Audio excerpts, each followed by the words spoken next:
I usually share it on Friday when I send my email bulletin. So if you're not on the list, you can get on it. So we wanted to continue Rabbi Nevin's article on artificial intelligence. But before we go there, I wanted to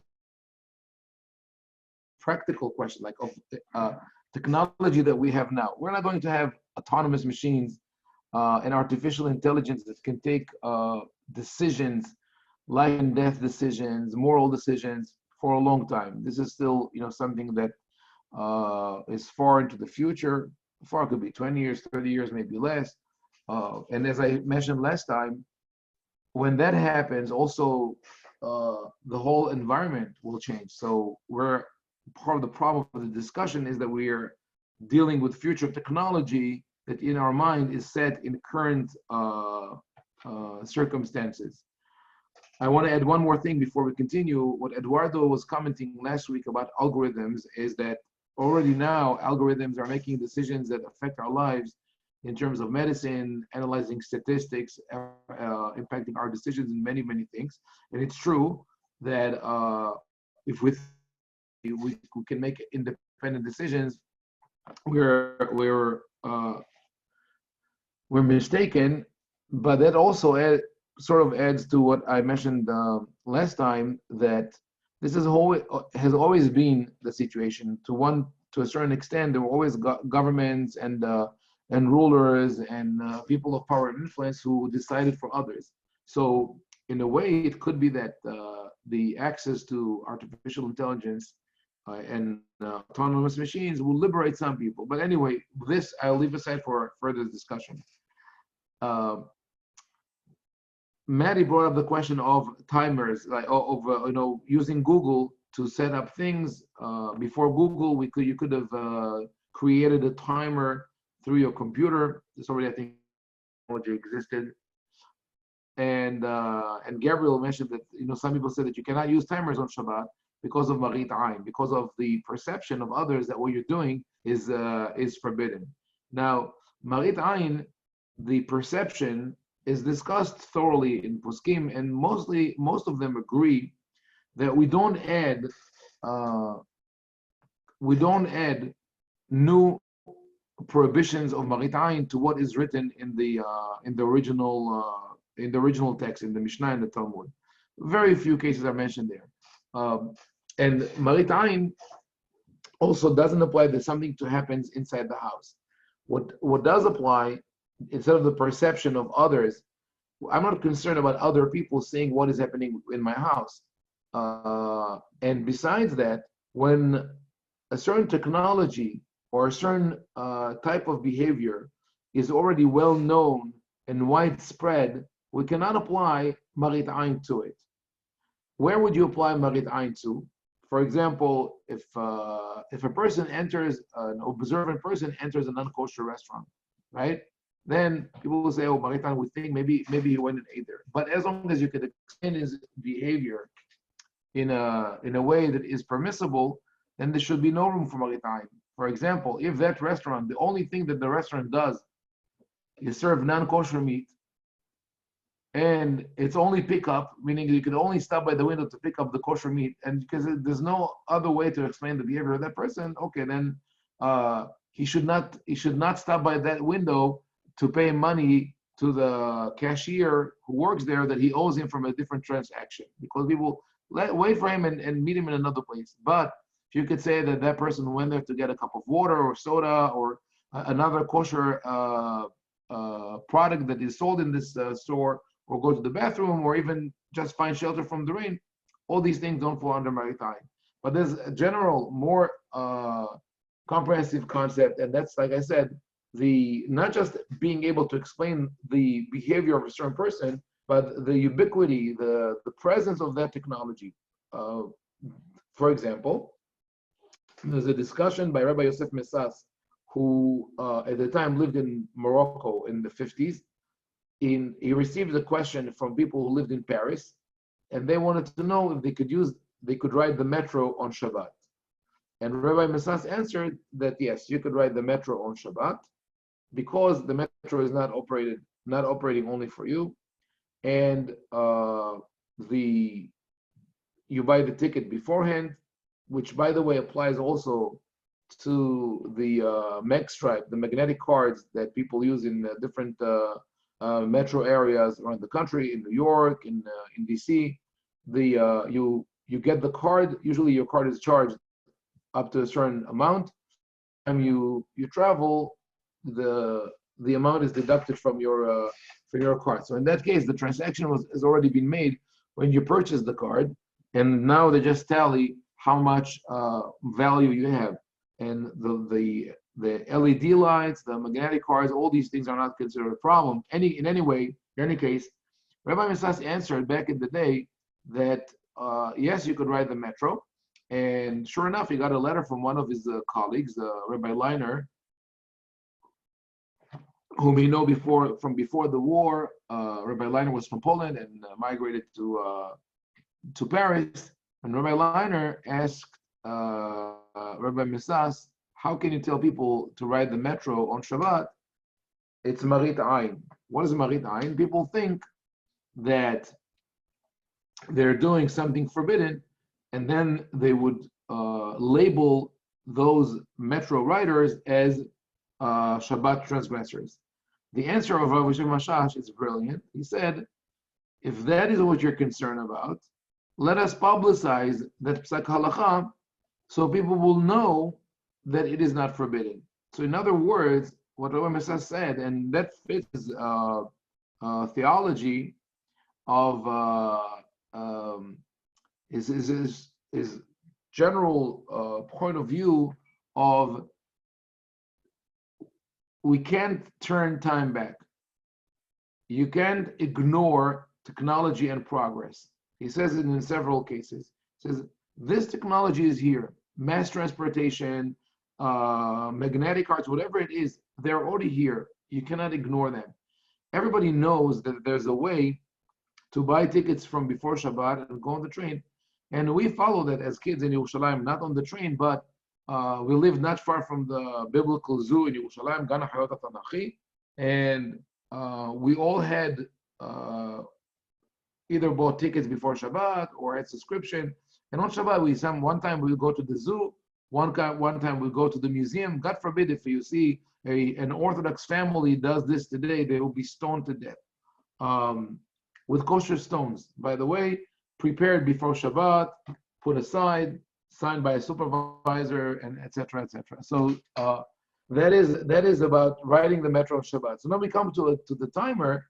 To say that the timer is Marit Ayin is a huge problem because people know that you could activate electric devices by timers, even if you're not Jewish. It's not only for Jews. We call it Sharon Shabbat.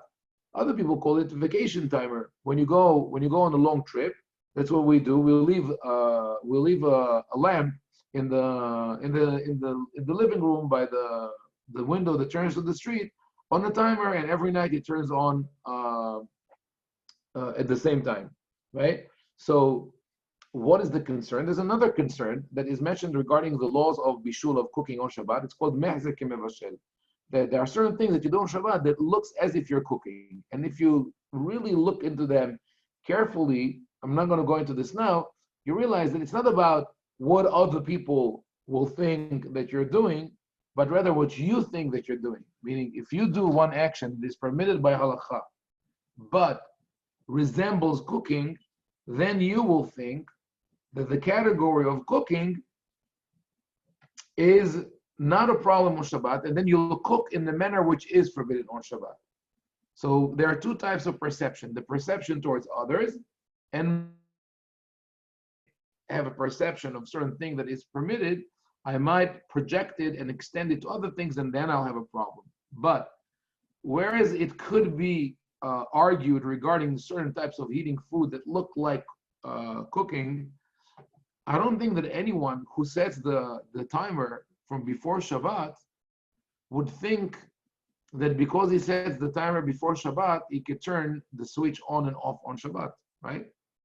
Think that this is really a leap, an illogical leap to say it's not only it's a leap. It would be counterintuitive that the person who is now setting the timer before Shabbat, is doing it specifically because he knows that he cannot use it on Shabbat, right?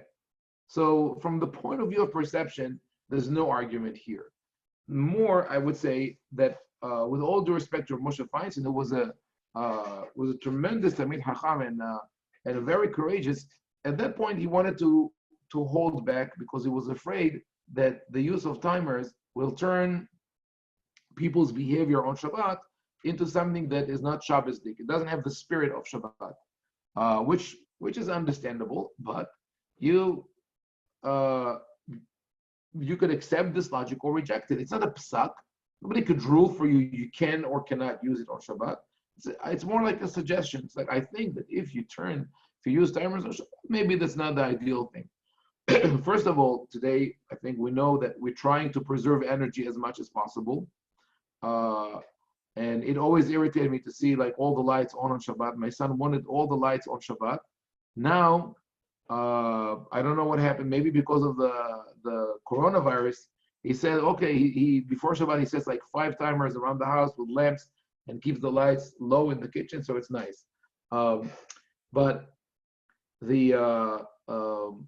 there's still a debate, even if you use a timer, right? There's a debate, what could you use the timer for, right? Could you use it only for to turn on the light, or could you use it for other things? So many years ago in my shul in Deal, New Jersey, the Rabbi Labaton, Zichrono Livracha, my colleague and a good friend, relied on that ruling of Shaon Shabbat, that you could use the Shaon Shabbat to set up the timers to make fresh coffee on Shabbat morning. So we were a big synagogue. We have a lot of people, and the coffee pots, the brewers would go on by a timer on Shabbat morning, and by the time of Tefillah, you had fresh coffee brewed. And actually, he relied on a teshuvah by Rabbi Ovadia Yosef. One of his books, Haim Ovadia Yosef, says that it's okay, you can make coffee in that manner on Shabbat with a timer. Some of the congregants were not happy with that, and they called Rabbi Ovadia Yosef, and they came back with an answer that you cannot do it on Shabbat, which obviously is a solicited answer. They didn't ask him if it's right or wrong. They said, this rabbi does it, and we don't like what he does, and can you please tell him to stop? He said, yeah, but you can tell him to stop. A huge thing. But technically, and of course, only if you want to do it or you need to do it, you could do anything with the timer on Shabbat. If you have a coffee maker, and you also have a bread machine, right, that can make for you fresh croissants or buns, there's no prohibition for you to wake up in the morning, Shabbat morning, and go pick up a fresh bun and coffee from the kitchen. It's okay to do it. I'm not saying that you have to do it.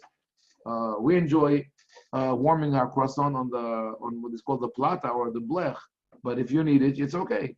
But I think the here is a good example of the fear of technology, of the fear that this will turn everything on its head and we'll lose the idea of the spirit of Shabbat. But that actually leads us way back into the past, into the something very similar with the Shabbat timer that gave birth to a very, very strange, I would say, concept in Jewish law. A concept that's called Goy Shel Shabbat, Shabbos Goy. Okay, so the Shabbos Goy is a strange concept. The Shabbos Goy, a lot of people, Jews and non-Jews, by the way, there are a lot of non-Jews who know exactly what a Shabbos Goy is, especially Jews, non-Jews who live in places like Monsey or the Poconos and near small Hasidic communities in New York. They know that the Jews treat them as their servants on Shabbat. You are the ones who could come and do everything for me. But for many Jews also, it's an upsetting concept. They say, okay, who are you kidding here? You sit at home, there you need some lights to read, and you call your neighbor, or if you have a maid, call them and says, it's very dark here, I can't see anything. Okay, so what do you want me to do? Do you want to turn on the light? That's okay. Like what are you going to say? They know that that's what you're asking them to do. Just tell them directly. Why are we going behind the back of halakha? That is something that really upsets people, and they should be upset. The reason that we're upset is because no one ever bothered to explain to us how halakha works. And I'm saying to us, even going through school in yeshiva, I had to go and do this investigation on my own. And what's written there, there is a debate in among Tanakh commentators and not poskim, I say Ramban and others, whether asking a non-Jew to do something for you on Shabbat is forbidden midoraita. The conclusion is that it is not a biblical prohibition. What is the argument for those who say that it is forbidden? They're based on the pasuk, Sheshet Yamim Ta'avod, 6 days you can work, and on the seventh one you have to cease of work. Lo te'aseh melacha. Work should not be done. So either by you or by others. On the other hand, the Torah specifies exactly who are the people who are not supposed to work. Leman yanuach shorcha v'hamorcha v'yinafesh ben amatecha v'ager v'avdecha. We have the whole thing. So your family members, your animals, and your servants. So when we talk about the servants, the argument of those who say you cannot, that biblically, midoraita, you can't ask a non-Jew to do work for your Shabbat. They say here's the proof, right? It says clearly you can't ask a servant to do work for you on Shabbat. So, one second. So, the counter argument. What happens here? The fine distinction between what the Torah says and the reality that we deal with is that we don't have avdecha v'amatecha. We don't have slave and maidservant, thank God. The Torah speaks about people who are the possession of other people. And all of one's possession must rest on Shabbat. I am saying it in parenthesis. I believe, and many others, that the objective of the Torah from the very beginning was to abolish slavery. But the Torah knew that you can't come and tell people directly abandon this concept of slavery. So instead, the Torah mitigates the cruelty of slavery by slowly phasing it out, by telling people how to behave with the slaves, etc.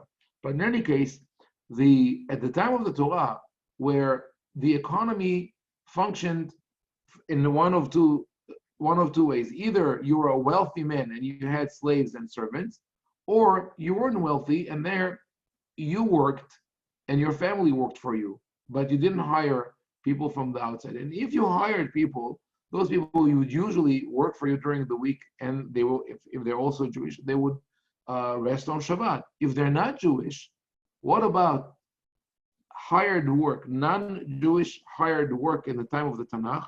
The answer is it almost didn't exist, because either people had slaves or they didn't have non-Jewish neighbors in the sense that we think of it today. If there were non-Jewish neighbors, they were of a lesser class and they would probably be slaves. But you didn't have mixed cities, mixed neighborhoods like people had later on. When did this reality of mixed neighborhoods and different social classes where there's more hired work than slavery, when did it set in? After the return from Babel and after the Greek invasion of Eretz Israel and the War of the Maccabees, you had now an economy that depended a lot on hired work. So you could hire people to work for you, but most of the people who lived around you were not, as in the past, all Jews or Israelites or Hebrews. Rather, you lived in mixed cities. There were cities where Greeks and Jews and other people from the Greek Empire and the Roman Empire lived together. So, and if you study Masechet Avodah Zarah, the tractate that deals with idolatry in the Talmud, in the Mishnah and the Talmud, there are a lot of discussions of interaction between Jews and non-Jews and about cities that you're allowed to go into, cities that have a majority of Jews, cities that have a majority of non-Jews, cities that you can't even go during the holidays because they turn into a whole celebration of idolatry.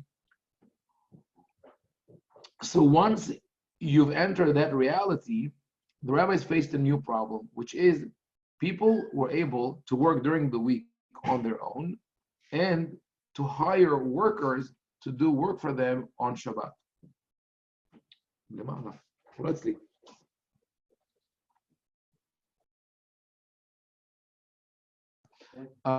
So people could hire others to work for them on Shabbat. So now this is just like the timers. You could do anything on Shabbat. You follow the laws of the Torah. For you, your family doesn't work for you. Your slave and servants, you don't have them. You hire a couple of people to come work the fields, do whatever you need to do. So the rabbi said, okay, stop. You can't tell a non-Jew to do work for you on Shabbat. So from the very beginning, this concept of asking a non-Jew who is not your possession, which is what we have today, thank God again, right? To do something for you on Shabbat is a fence created by the rabbis to prevent the erosion of the image of Shabbat. However, the rabbis were wise, and they realized that if they make it totally forbidden, there will be problems. They knew that there will be situations where you will need to rely on a non-Jew to help you. Maybe some people ask, why, but how do we manage in the past, right? And the answer was, in the past we lived differently. The rabbis of the time of the Mishnah understood that the people at the time of the Tanakh lived differently. Again, farming communities, agrarian society. Now they live in cities, there are different necessities. They said we have to leave the door open to a case where you do need to have someone do work for you on Shabbat, and that will be, sorry, I lost you for a second, and that will be, how will you do it? You could ask the non-Jew indirectly to do work for you, but only if the prohibition is a rabbinical one and not a biblical one. Meaning you're not going to tell the non-Jew to light fire for you on Shabbat, because this is a biblical prohibition. But they gave other criteria, such as if it's mekom mitzvah, if what you need to do is for a mitzvah, or tzorech gadol, there's great need, or tsar gadol, there will be great suffering if you don't do it, then you could be lenient in asking the non-Jew to do work for your Shabbat. In other words, what we thought is a prohibition is really a door that was left open by the rabbis from the very beginning. They built a fence, but they left a little door, what we call, in programming, it's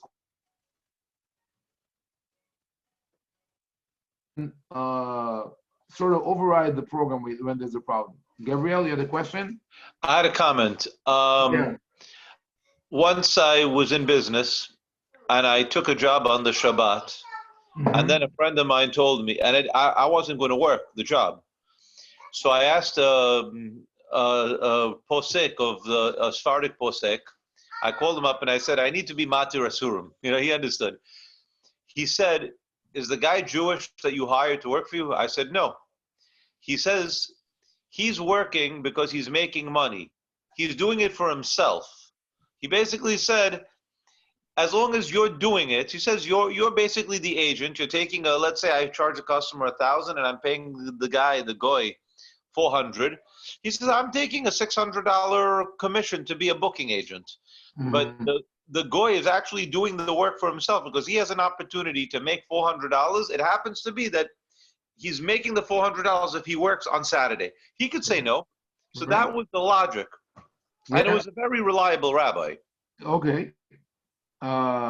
So interesting that people work with the situation. They have to provide solutions. We can't hold the economy on Shabbat. There is there are many different manifestations of that problem. Beside the work that you have to do at home, I had friends, for example, who had to go to a conventions in Las Vegas and present there, right? And you have to present over the weekend, including Shabbat. What do you do? So I think without this specific case, we have someone working for you. There are many other situations. I think that the question here really is a personal question. We ask ourselves, what is the nature of our Shabbat to be like, right? What is the message that we send to our children? So, for example, I could use the timer on Shabbat to make coffee, and I come down the stairs. Fresh coffee, amazing! Isn't Shabbat beautiful? And I take it with my wife, and we go sit on the porch and drink the coffee and tell the kids Shabbat is the best day ever. That's preserving the spirit of Shabbat with the timer. If I use the timer to turn on the TV or whatever other screen, right, to watch the game on Friday night, then I think my Shabbat spirit is going to be eroded. And I'm saying that not because I don't think it is allowed technically, but I think that the act of sitting together and watching a movie is nice, but it's sort of a fake getting together, get together.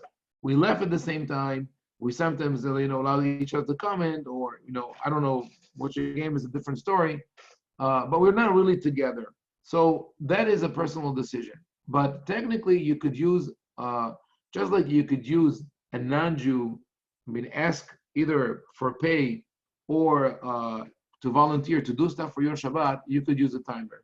And by the way, yes, yeah. Before I go ahead, yeah. No, I don't want to interrupt. Say by the No, way. it's okay. It's okay. I'll go back to that. No, I had two interesting points. I heard from Rabbi Soloveitchik Zatzal that sometimes halakha changes in the areas that you are. So when he sent Yehuda down to Mitzrayim, it was not to open a big medrash, but to figure out the dinim that apply in Mitzrayim, the difference in halakha. And he gives an example in the Shulchan Aruch. It talks about that in Tzfat, they were able to tell non-Jews to carry the water up the mountain because it was a very large difficulty to have water brought to them. So we see that. That's one point. Number two is I wanted to ask you, what about business working on the internet that it's running by itself on Shabbat, but you're making money and you're selling goods? It's Mekach Memkar on Shabbat. Right. So first comment, it's very interesting. It's true. People had to in the past, in current, unfortunately, I could say that during the current crisis, the leadership of the Orthodox community did not, in the major part, did not demonstrate that it understands that it is now in a new territory. At most, they were finally they caught up with. You have to keep social distancing and not go to shul, etc., etc. But in terms of understanding, like, we need now a space to pray. Women cannot go to the mikveh as they did before. They did not understand it. They did not look for a solution. So it's a huge problem. And that's maybe why Rabbi Soloveitchik, the legend goes that when he was offered the position of the chief rabbi of Israel, and when he came off the plane in Israel, he was wearing a shirt with short sleeves. You know the story? So that's what I heard from one of my professors in Bar Ilan, and the Israeli rabbi said, "What? A rabbi with short sleeves? We don't want him." So they asked later, "Why did you do that?" What set them off? He says, "Exactly because of that. I never want to be part of that chief rabbinate." The other question about business that run in the internet, I know observant people who shut down their website on Shabbat, right? So if they have to give customer service and be attentive and run the site on Shabbat, then it makes sense that they would turn it off on Shabbat. But if it's automatic, there's no reason to close it, other than Marit Ain, under the argument of but we think that you're working on Shabbat.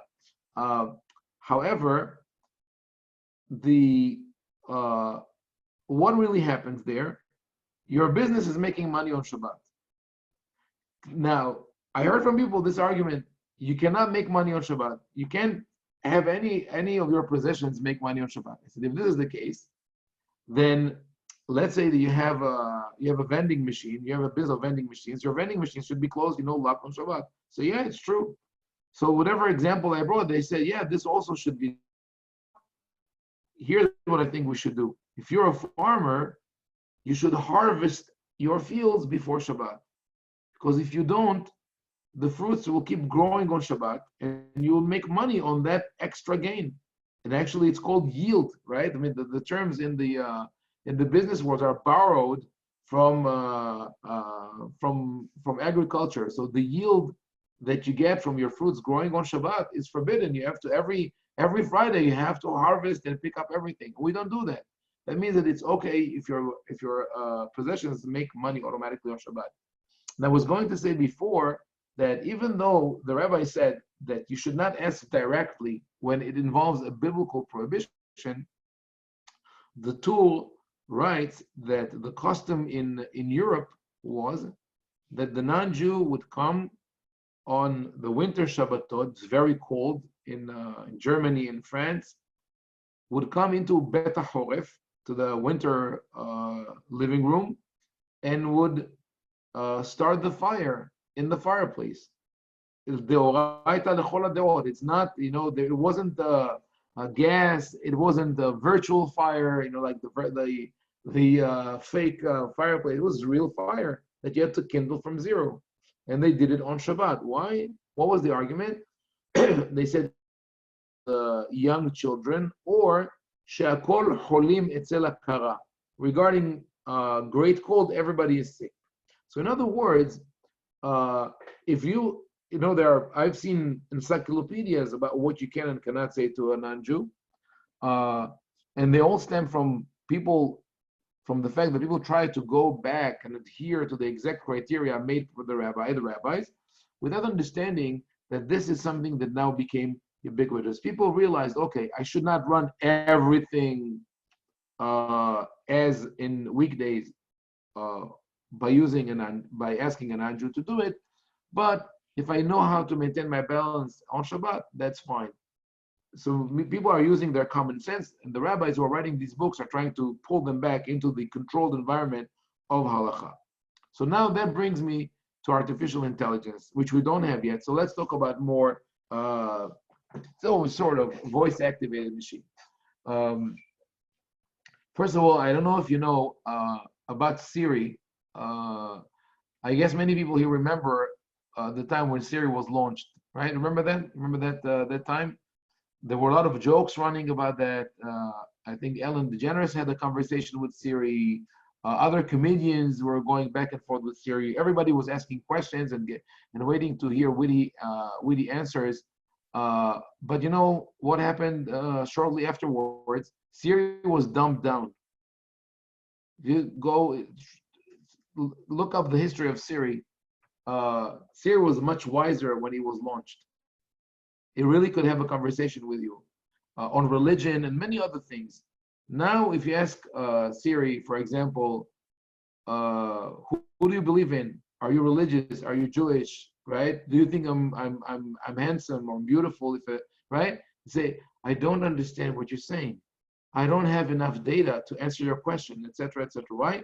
Because the argument was that they didn't want the answer to offend people, but the real cause behind the scene was they were afraid that people, when they realized that there is this uncanny intelligence with the machines, something that we discussed last time. But in any case, everybody has around us now we have this technology where you can talk to machines and they can talk back to you. I personally don't like it. I don't like I'm driving with my kids somewhere and I say, okay, check the maps, how do we get there? And they go like, Siri, don't ask Siri, type it in, it's faster, especially when we drive because it goes over the Bluetooth and the phone dials up, but they like to do it this way. I sometimes dictate to my phone a text message and then I have to check it, which by the way, I'll give you a tip if you don't know. on an iPhone. I don't know if it works on a Droid, but like when you type something, a text message, and then you try to go back and fix it, and you try to put the cursor, and it never gets to the right place. So what you have to do, press the space bar, keep your finger on the space bar, and everything will turn black and it will become a cursor, and then you can put it anywhere you want within the text. It's very dictate and then go back and place the cursor exactly where you need it. I also have it on my Surface. I have voice recognition that is very good, but I can't dictate to it. Only when I read something that is written and I translate, I can do it. I can think and talk to the computer text, which is also interesting because I used to work with. I tried the Dragon software. It's supposed to be speech recognition. It was horrible time after time, and now the laptop has it, installed. Obviously, what is happening, and Ariel is complaining that Siri is the worst personal assistant, but part of it is, like I said before, because they dumbed it down. It has much greater capabilities, and they just were afraid that people would not like it, will feel very alienated by it. So how come that the speech recognition program on my phone, on our phone, on my laptop, is so much more advanced than the Dragon one that I had before? The answer is that there's a constant traffic of data between our devices and the companies that program them, that own the software. Apple has in Cupertino, there's a center, and I'm sure that other people around the world, but I know people who work there, who sit and analyze data that comes in and rewrite answer and questions and algorithms to provide the right answers. So of course it's the work of humans alongside machines analyzing data and defining. Why is it important? Why do I care how this information is processed? I talk to the machine, it does what I want, right? I talk to my phone, and I say, I can even say, send regards to whatever, and it will do it for me. So what do I care how it's done? It's very important, because as we'll see, hopefully next time when we discuss the article, the discussion of artificial devices or artificial intelligence and autonomous machines, voice activate, all these things, like many other things in Halakha, is based on analogies. Remember, I think we had a discussion about analogies in Halakha. Analogies are everywhere, in our speech, in our thought process, in our actions, and definitely in Halakha and law. We're trying to compare what is happening with artificial devices, with artificial intelligence, to precedents known to us from the past. So we compare it. There is a discussion in this article about making someone else an agent, a shaliach. And that agent could be either a Jew of different classes in terms of age, gender, knowledge, etc. Could be a non-Jew, could be an animal, or could be an inanimate object even. There's discussion about whether one's courtyard could be his agent. What is the problem with all these analogies? When we try to compare our intelligent devices to any one of them, the problem is that none of them works.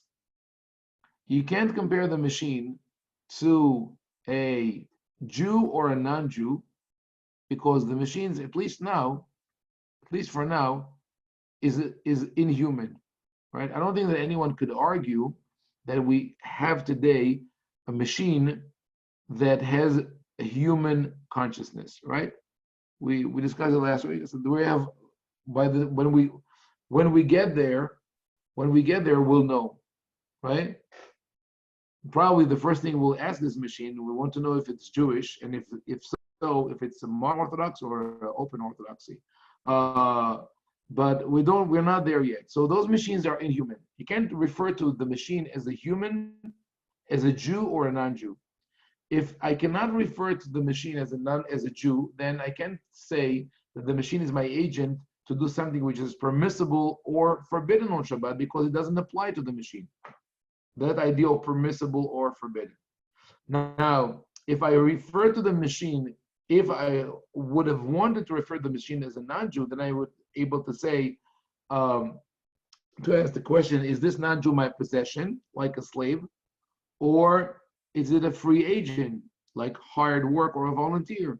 So I would say, definitely, it's not hired hand, it's not, or not a volunteer, it's my possession. But the question is it human or not? So we could argue that the machine is like an inanimate object that works for me. But we'll leave it at that, right? But it's not, still cannot call it a non-Jew. Could we call it an animal? There is a discussion in Halakha whether an animal could be your agent. But really, I think that even though they bring it in the article, I think it's irrelevant because they're just talking about covering distance by carrying certain things on an animal. I don't think that anyone would argue that if you train an animal to switch on and off the electricity on Shabbat, that there would be a prohibition.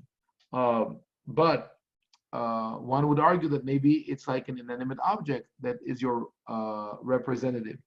And the answer is it's neither. What we have here is a very unique, is a new and unique situation of something which is in your possession, but only partially.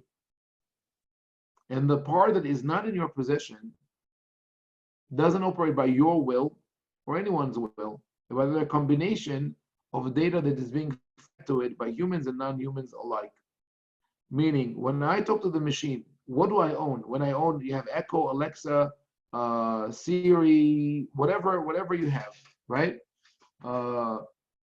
What do I own? I own the device. I don't own the software. The software is owned by the company. I signed an agreement that I am allowed to use that software, but I don't own it.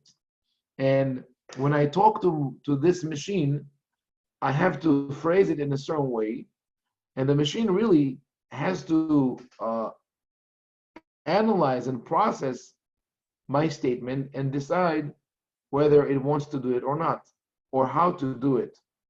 Not in a way necessarily that is intended, but it is almost, there's no guarantee that what I say would make the machine do it right away. I have to find a way to do it.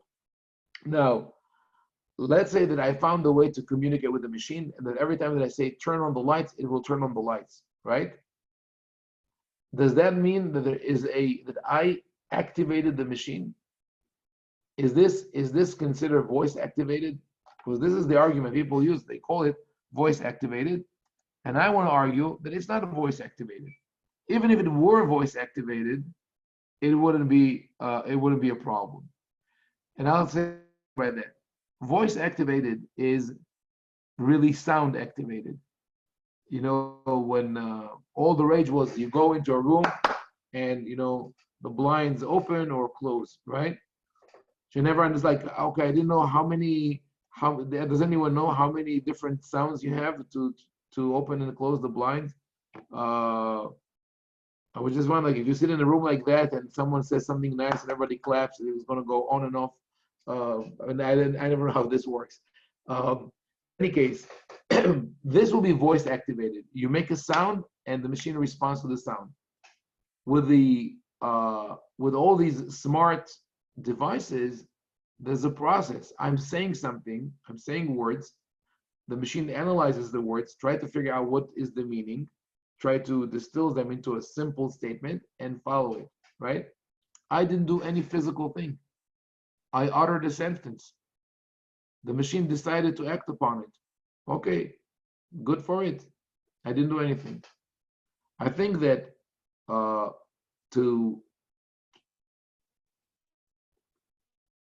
I wouldn't say that I could use biblical, rabbinical sources to prove that I could talk to Echo or whoever on Shabbat, but I think I could say that no one could provide a biblical or a rabbinical source to say that I cannot do it.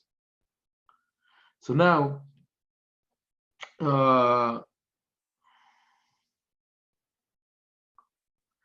Ariel, you're wandering into philosophy. Yes, we are all artificial intelligence, God, because in the eyes of God, it's true.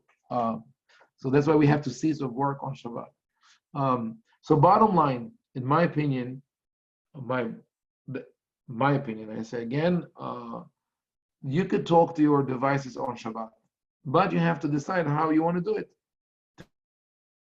Can you do it in a way that will still keep for you the spirit of Shabbat, right? I think that's the question. So if I use my voice, let's call them voice activated devices, to answer all my emails on Shabbat, what have I gained? I destroyed my Shabbat. That's the time where I could disconnect and relax and not think about what I need to write, and all the other things that pop up. But if I do, which I don't do at home because not everybody in my family agrees with, but I think it's totally allowed. If I would, for example, instead of timers, I would have used the smart outlet, which now you could get for a couple of dollars on Amazon. You plug it in, and I don't know exactly how it works, and you through the I think through Amazon. What is Amazon Echo? Alexa, right? Uh, the family keeps growing. There are more people coming in. With new names. So you could tell Alexa, turn off the lights in the living room, dining room, a specific outlet would be safer and more comfortable on Shabbat, and it doesn't destroy our Shabbat environment. Of course, you could if you have more people in the household, children, you could say, you know what, let's not do certain things, but it's up to us to maintain that limit. So I'll just add two more things and open for question before we go to Mincha and Arvit. One is that, like the virtual minyan and like the mikveh, and like many other halachic questions that I have and other rabbis discussed in the past, when you bring them up, people say, "Oh, nonsense! Nobody needs that," and that comes from a lack of understanding of where people live and what they go through, and the willingness to understand that they are also part of the Jewish community and they want to be observant. So it could be people with disabilities, people who need to communicate with other people because of it could be depression, not necessarily a physical disability, or people who live in remote places. There are many situations where people do need to use it, and also there could be situations where children, and I had situations. Parents called me. They say, my son is using his phone on Shabbat. What am I going to do? They wanted to kick him out of the house, to fight with him, yell at him. I said, this is not going to work. He's going to do it anyway, or he's going to rebel against you. Instead, try to understand the parameters of this prohibition, of the reason that we decided not to use it, and try to explain to him and respect what he's doing. And thank God, the family healed. So that's one thing that I wanted to mention, that eventually we should know the parameters and make our decisions in a way which is respectful to Shabbat.